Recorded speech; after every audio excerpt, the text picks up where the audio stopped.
بسم الله الرحمن الرحيم.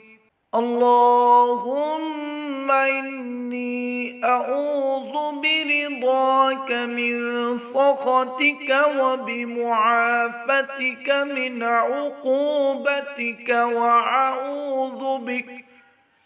وأعوذ بك منك لا أحصي ثناء عليك أنت كما أثنيت على نفسك.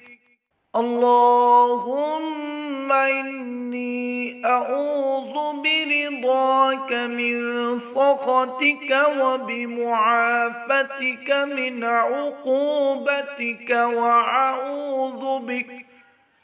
وأعوذ بك منك لا أحصي ثناء عليك أنت كما أثنيت على نفسك.